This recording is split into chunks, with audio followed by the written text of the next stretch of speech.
Hello friends, how are you? This is AB's tutorial for basic maths. You all know basic maths includes arithmetic, algebra, mensuration, trigonometry, statistics and geometry up to 10th level. So, these episodes on maths will help all the candidates appearing in any competitive entrance examinations like bank, SSC, REL, LIC, NET, income tax, etc. And also all students reading in school level or appearing in the 10th level exams from any board. So welcome friends, this is our episode M25. আমরা ম্যাথসের 25তম পর্বে চলে এসেছি এবং তোমরা জানো এবিস tutorial for better ইংলিশের আমাদের 99তম পর্ব শেষ হয়ে গিয়েছে। সেখানে 200টার বেশি নিয়ম উইথ এক্সাম্পলস আমরা আলোচনা করেছি।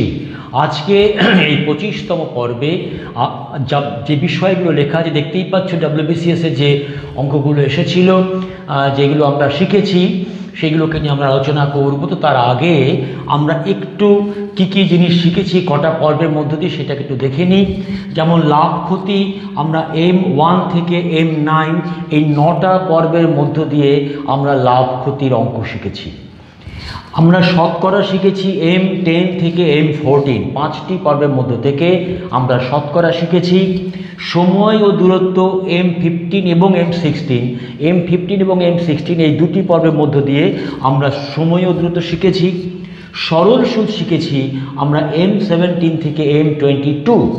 এই যে 6টি পর্ব, সেই 6টি পর্বের মধ্য থেকে আমরা সরল সুদ করেছি এবং এর ঠিক আগের দুটি পর্ব মানে M23 এবং M24 তাতে একক স্থানীয় অঙ্ক মানে ইউনিট ডিজিটে কি থাকতে পারে, কোনো সংখ্যা তার উপরে খুব বড় বড় পাওয়ার দিয়ে দেওয়া থাকে 3597 টু দি পাওয়ার মনে করো 233। তাহলে এত বড় একটা সংখ্যা তার ইউনিট একক স্থানে কী থাকতে পারে সেগুলোকে নিয়ে কীরকম অঙ্ক আসতে পারে সেগুলোকে আলোচনা করা হয়েছে। M23 এবং M24 মোট 9, 5, 2, 6, 2 মোট 24টি পর্ব আমরা আলোচনা করেছি। আজকে 25তম পর্বে আমরা কি করছি, আমরা একটু আগের যে বিষয়গুলো যেমন লাভ ক্ষতি, শতকরা, সময়, দূরত্ব, সরল সুদ, একস্থানীয় অঙ্ক এইগুলোকে আমরা পরপর M25 এবং M26 এই দুটো পর্বের মধ্যে থেকে একটা রিভিশনের মতো করব। কিন্তু প্রধানত এটা কোনো না কোনো কম্পিটিটিভ এক্সামসে যে কোশ্চেন্সগুলো এসেছিল তার সলভের মধ্য দিয়ে রিভিশন ওয়ার্কটা আমাদের চলবে। তো ওকে ফ্রেন্ডস, তো আজকে আমরা করছি লাভ ক্ষতি করছি এবং লাভ ক্ষতি করা হবে। আজকে আমরা লাভ ক্ষতি দেখতে পাচ্ছি দুটো অঙ্ক রয়েছে, লাভ ক্ষতির দুটো অঙ্ক রয়েছে এবং সরল সুদের একটি অঙ্ক রয়েছে। এই লাভ ক্ষতির দুটো অঙ্ক এবং সরল সুদের একটা অঙ্ক এইগুলো আমরা WBCS এসেছিল সেটাকে আমরা আজকে সলভ করব এবং এর মধ্য দিয়ে আমাদের সমাধানও হয়ে যাবে। এবং এর পরের পর্ব যেটা মানে M26 সেখানেও কিন্তু আমরা এরকমভাবে অন্যান্য যে বিষয়গুলো রয়েছে সেইগুলোকে একটু রিভিশন দিয়ে তারপর আবার নতুন একটা বিষয়ে যাব। So please friends subscribe এবিস tutorial চ্যানেলটিকে সাবস্ক্রাইব করো, অঙ্ক আর ইংরেজি নিয়ে কোনো ভয় ভীতি থাকছে না। ওকে, লেট আস স্টার্ট। সলিউশনে আমরা চলে যাচ্ছি। সলিউশনে দেখো একদম প্রথমে কি রয়েছে না, এক ব্যক্তি বলা হচ্ছে, দেখো এক ব্যক্তি 20% ক্ষতিতে একটি দ্রব্য বিক্রি করে, কিন্তু 200 টাকা বেশি দাম পেলে তার 5% লাভ হতো। দ্রব্যটির ক্রয় মূল্য কত?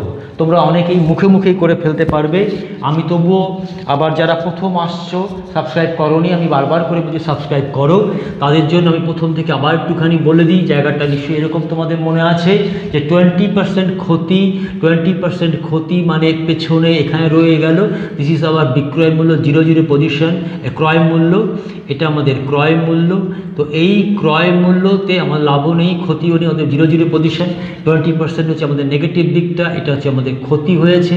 আর কি বলছে, আর বলছে যে 200 টাকা বেশি দাম পেলে, যদি 200 টাকা বেশি দাম পেত তাহলে তার 5% লাভ হতো। 5% লাভ হতো, এটা লাভ হতো যদি এখান থেকে ও শিফট করতে পারতো 200 টাকা। মনে পড়ছে আমাদের M1-এ আমরা এসব আলোচনা করেছিলাম, একটু আলোচনা করে নিলাম। তার মানে কি ক্রয় মূল্যর 20 এবং 5 25, তাহলে ক্রয় মূল্য 25 যদি 100 টাকা হয় তো সলিউশনে চলে যাচ্ছি। ক্রয় মূল্য যদি আমাদের 100 টাকা হয়, যদি 100 টাকা হয়, তাহলে দেখতে পাচ্ছি যে এই যে পার্থক্যটা আমাদের 20% ক্ষতি থেকে 5% লাভ, 20% ক্ষতি থেকে 5% লাভ, এই যে পার্থক্য হচ্ছে 25%। তাহলে 25%, এই 25 টাকা পার্থক্য হচ্ছে আমি আর বেশি লিখছি না, পার্থক্য হচ্ছে যখন ক্রয় মূল্য হচ্ছে 100 টাকা, যখন ক্রয় মূল্য হচ্ছে 100 টাকা। 1 টাকা পার্থক্য হচ্ছে যখন এটা হচ্ছে 100 ভাগ 25 টাকা, আর আমাদের এখানে লেখা আছে কত দেখো 200 টাকা পার্থক্য যখন হবে, 200 টাকা যখন পার্থক্য হচ্ছে, তাহলে 100 গুণ 200, নিচে থাকছে 25, 25 দিয়ে কাটলে হচ্ছে 4, 4 দুগুণে 8, সো দিস বিকামস 800 আমাদের ক্রয় মূল্য। তোমরা বুঝতেই পারছো এই অঙ্কটা এতটা লিখেই করতে কোনো দরকারই নেই। যে কম্পিটিটিভ এক্সামসে যারা ভালো করে আমার এই পরপর পর্বগুলো রিভিশন দিয়েছো তারা সরাসরি করবে 25, আর এখানে 200 টাকা, তার মানে বুঝতেই পারছি 25 থেকে একদম মুখে মুখে অঙ্কটা তোরা করে ফেলতে পারবে।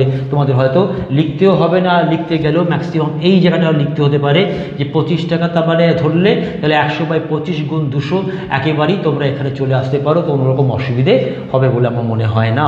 তো চলে যাচ্ছি আমরা তার পরের অঙ্কটাতে। দেখো লাভ ক্ষতির অঙ্ক, সেখানে কি বলা হচ্ছে, সেখানে অঙ্কটা বলেছে যে 2 নম্বর অঙ্কটা, যে একটি দ্রব্য 9000 টাকায় বিক্রি করলে 12.12% লাভ হয়। তো 12.12% মানে 12 24 25-এর 2, তো 25-এর 2 টাকা লাভ হচ্ছে, এটা লাভ হচ্ছে, এই টাকাটা লাভ হচ্ছে।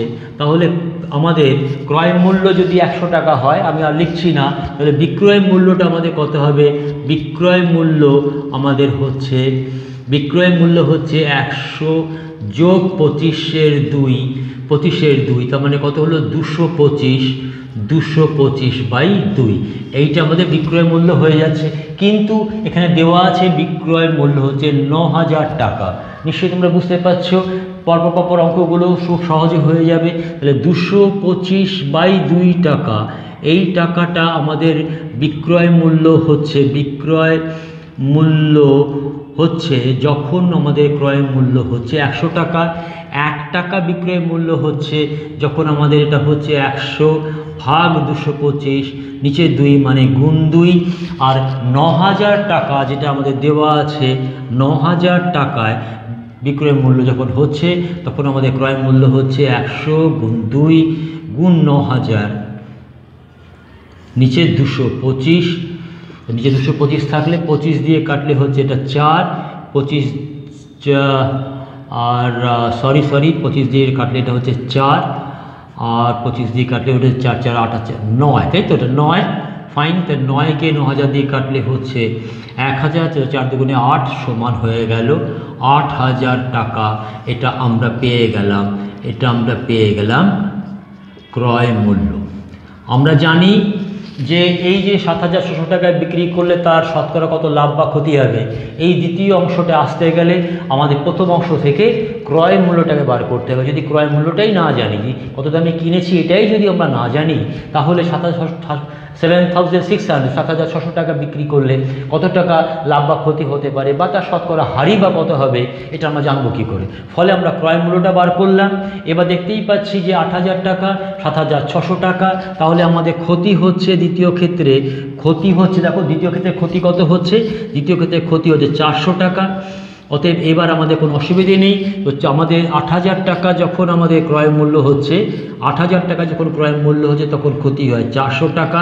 1 টাকা যখন হচ্ছে তখন নিচে হয়ে যাচ্ছে 8000 টাকা, আর 100 টাকা যখন হচ্ছে তখন গুণ হচ্ছে 100 টাকা। তাহলে 1 2 1 2 1 1 5 8 40, সো 5% লস ক্ষতি হচ্ছে এটা আমাদের বেরিয়ে গেল। 5% লস হচ্ছে, এটা কিন্তু আমাদের বেরিয়ে গেল। এই যে এখানে একটুখানি তো ছোট্টর মধ্যে করলাম, এখানেও এতখানি লেখার কোনো দরকার নেই। কম্পিটিটিভ এক্সামসে আমি বারবার করে বলছি, মিনিমাম যেটুকু না লিখলে তোমার ভুল হয়ে যেতে পারে, শুধুমাত্র সেইটুকু জায়গায় আমরা লিখব।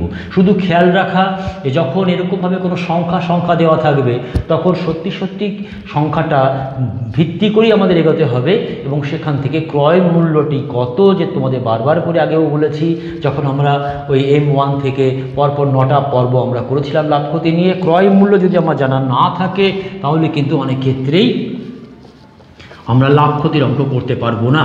তো আজকে এই যে দুটো অঙ্কই দেখলাম, সেই দুটো অঙ্ক কিন্তু এসেছে WBCS 2015-তে, তোমরা দেখতে পাচ্ছ। আমরা চলে যাচ্ছি WBCS 2012-তে একটা অঙ্ক, 3 নম্বর অঙ্ক সবার শেষে চলে যাচ্ছি। সেখানে দেখো বলা আছে মূলধন, মানে সরল সুদের অঙ্ক। বলছে কোনো মূলধন 4 বছরে সুদে আসলে এত টাকা এবং 10 বছরে এত টাকা হলে মূলধন কত টাকা ছিল। তো আমরা জানি এরকম যখন দুটো বিষয় বলা থাকে, আমরা কি করি, আমরা লিখি যে আসল যোগ 10 বছরের সুদ, 10 বছরের সুদ, সুদে আসলে তাহলে কত বলে দিয়েছে ওরা, 1600 টাকা, তাহলে 1600 টাকা। আবার আসল যোগ 4 বছরের সুদ, 4 বছরের সুদ হচ্ছে আমাদের 1240 টাকা। অর্থাৎ বিয়োগ যদি আমরা করি, তাহলে 6 বছরের সুদ আমরা পেয়ে যাচ্ছি। 6 বছরের সুদ হচ্ছে আমাদের 0, 6 4 10, হাতে হলো 1, 2 1 3 আর 3 360 টাকা। তাহলে 1 বছরের সুদ হচ্ছে, 1 বছরের সুদ হচ্ছে আমাদের 6 দিয়ে ভাগ করলে 60 টাকা। আর 4 বছরের সুদ হচ্ছে, 4 বছরের সুদ 60 গুণ 4, তার মানে 240 টাকা। 4 বছরে কেন বার করলাম না, এখানে আসল প্লাস 4 বছরের সুদ 1240, এর জন্য 4 বছর বার করলাম। তোমাদের জানা আছে ঠিক এই প্যাটার্নের অঙ্ক আমরা করেছি। তাহলে এবার এখান থেকে আমাদের আসল বার করতে কোনো অসুবিধে নেই। অর্থাৎ আসল সমান তাহলে কত হলো না 1240, 4 বছরের সুদ পাশে গিয়ে 240 টাকা বিয়োগ হয়ে যাবে, তার মানে 1000 টাকা আমাদের আসল বেরিয়ে গেল। This is the answer.